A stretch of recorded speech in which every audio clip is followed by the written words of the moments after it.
what we're doing today is covering a P4 topic called integration by parts, which is essentially the reverse of product rule. Doing this reverse of product rule is basically taking the integral of both sides, the left hand side and the right hand side. So if you're considering the left hand side, which is the differential operator of the product of two functions, we are going to integrate it with respect to dx. And you do the same to the right hand side.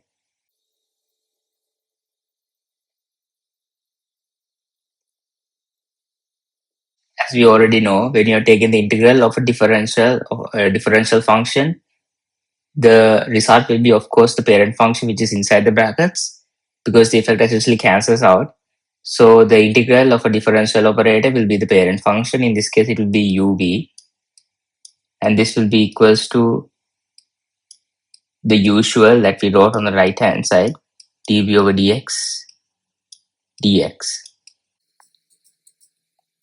plus v du over dx.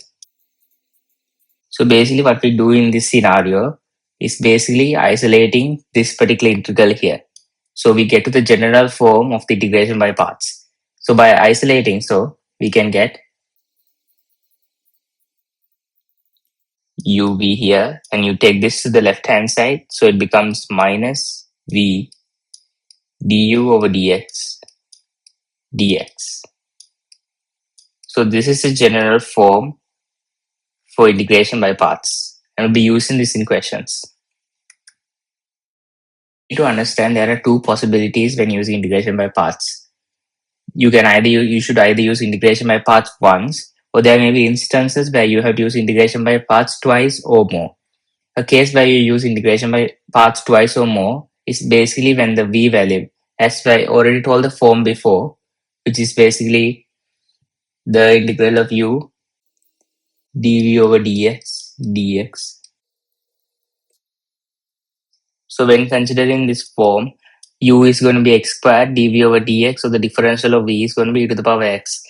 In this case, because u is going to be x squared, you have to reduce this power until it becomes 1. You have to differentiate this value until it becomes 1 or a constant. In that case, this has to be done twice, right? Because when you find the differential of x squared, it's going to be 2x, and the differential of 2x is going to be 2. So in order for it to be a constant 2, it has to be differentiated twice. So in a case where you have to differentiate twice, that means integration by parts must be applied twice. In a scenario like this, where u is equals to x and dv over dx, or the differential of v is equals to cos x, the integration by parts must only be applied once, because the power is 1, and when you differentiate it once, you get 1 as the answer, and you have no need to reduce it further. So the simple way of doing this is basically labeling this first to the general form. So in this case, x is going to be u, and cos x is going to be dv over dx. So it's a simple matter of substituting this into this formula and just evaluating them. Therefore, the integral will be equals to, let's consider this to be I for integration. Then it will be u here, x. And of course, we have to integrate cos x, and the integral of cos x is going to be sin x. And we take the negative of the integral v, which is going to be sin x, which we found here. And the differential of the u function here. In this case, u function is 1 dx. So the integral will simply be x sin x. And the integral of sin x is going to be minus cos x, and minus cos x multiplied by minus 1 is going to give you positive sin x. Sorry, positive cos x. Positive cos x plus c. The integral of sin x is going to be minus cos x, and minus cos x multiplied by negative 1 is going to give you positive cos x plus c. And this concept of integration is compulsory because this is an indefinite integral.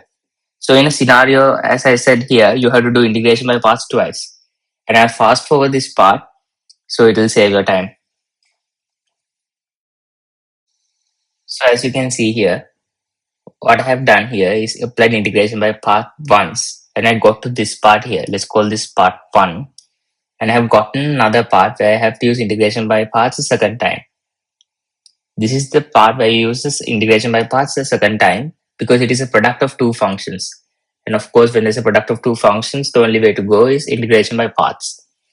In that scenario, what I have done is I have put this in square brackets. So I have done integration by parts the second time here. Let's call this number 2. So this is my second time and this is my first time.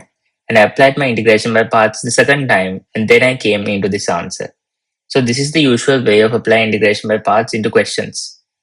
Thank you for watching and see you in the next video.